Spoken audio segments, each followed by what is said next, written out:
राम राम मंडळी. राम राम. कसा आहेसा? बरा आहे? बरं आहे. तर आज आम्ही तुमच्या पुढ्यात उभा आहोत ते एका वेगळ्याच निमित्तानं, आणि ते काय आहे ते तुम्हाला पुढे समजतलं.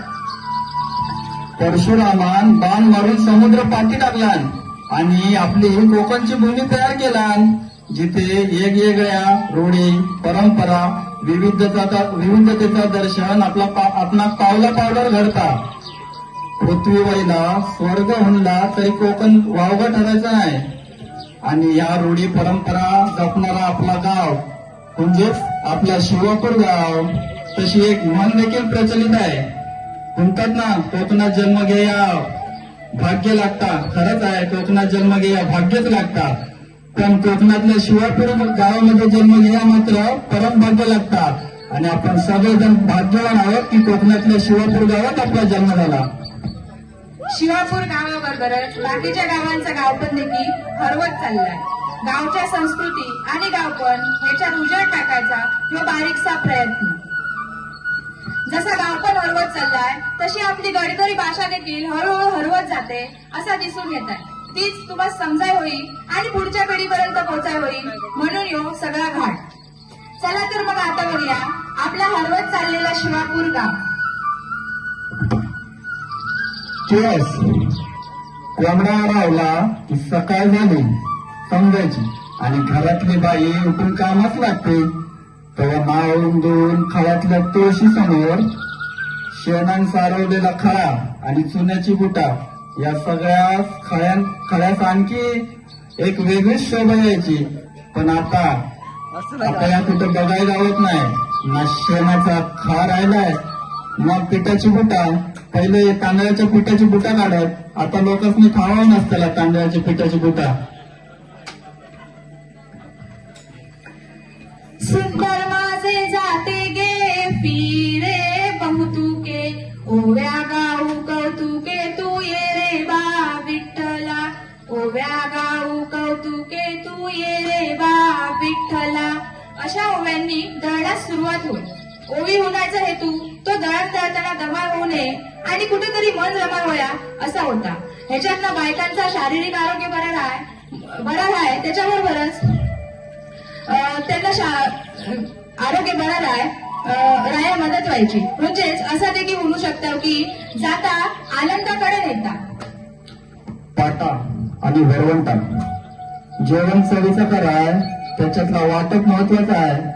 पूर्वी दगडाचा वापर करून पाटा वरवंटा तयार करत त्याच्यावर वाटप वाटून चविष्ट जेवण तयार होय, ज्याची चव आजच्या मिक्सरात सुद्धा नाही हो. त्याची पाट्या वरवंटाची चव अजून जिभेवर रेंगाळते. आणि आता कोणाकडे पाटा वरवंटा देखील बघायला आवडत नाही.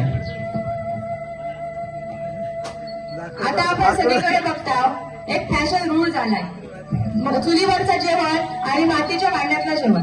मातीची भांडी वापरून केलेलं जेवण या चवीस आणि आरोग्यास देखील बरा होता. याच्या आधीची पिढी 80, 90, 100 जगायची.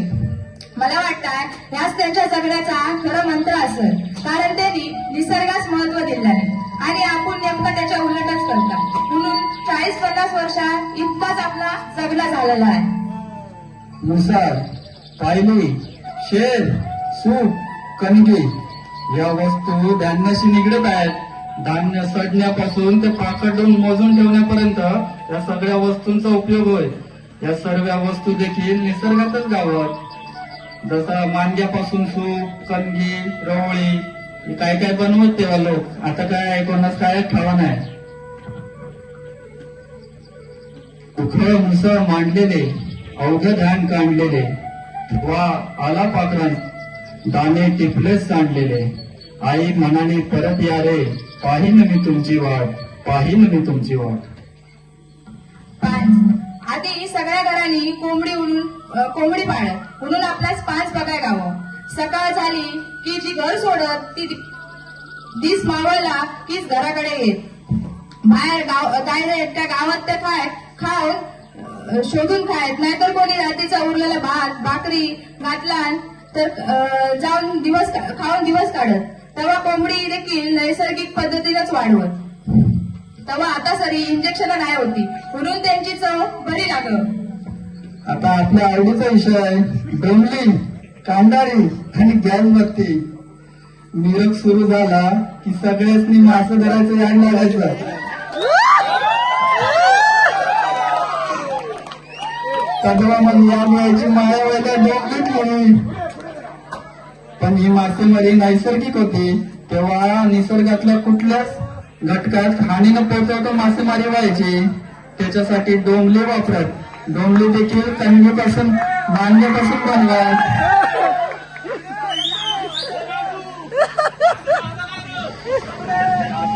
मासे गावले बाळवून ठेवले 15 तारखेनंतर.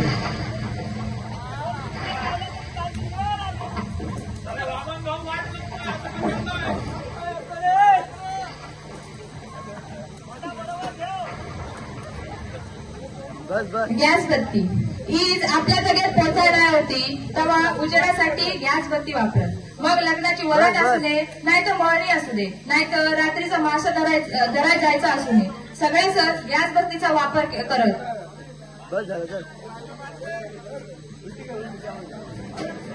झालं काय रे तरुण?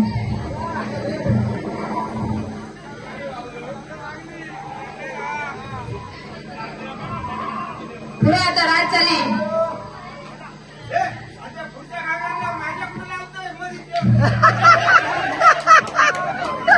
ऍडिशन घेतलं ऍडिशन. हे माझा भाग असा तुझा खरं सुनीलो. Audition audition. ए बस बस ऍक्टिंग बस.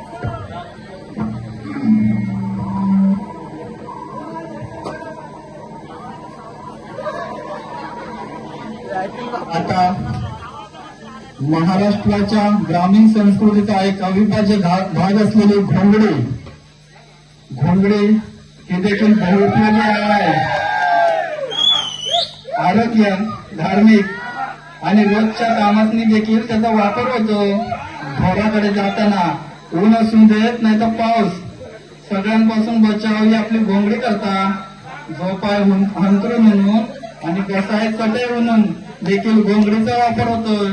तेव्हा घोंगडी ही आपल्या ग्रामीण संस्कृतीचा एक अविभाज्य भाग आहे.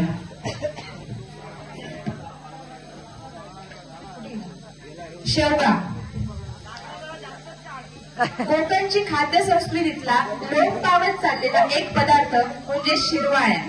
शिरवाळ्या उठल्या की आठवण होते ती शिमग्याची. शिमग्याच्या पहिल्या दिवसात सकाळ उठून आवडत्या एका कोणाच्या तरी घराकडे जमून एकमेकाच्या मदतीत आपापल्या शिरवाळ्या करत. ह्याच्यातला एकमेकांबद्दल असलेली ओढ, आपुलकी, जिव्हाळा दिसून ये. मदत करायची वृत्ती दिसून ये. एक नंबर आहे रे. आता खूप जणांनी शिरवाळ्या म्हणजे काय या देखील ठेवा नसतला. पण नूडल्स काय असं म्हटला तर सगळ्यांनी मांड असतला.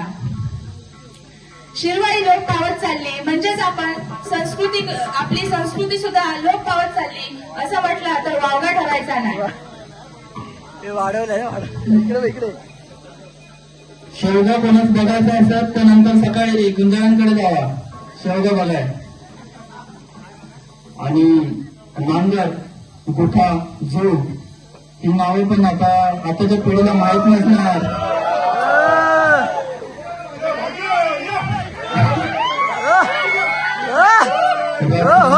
माझी पेरणी करी मला पांडुरंग नांगर धरी.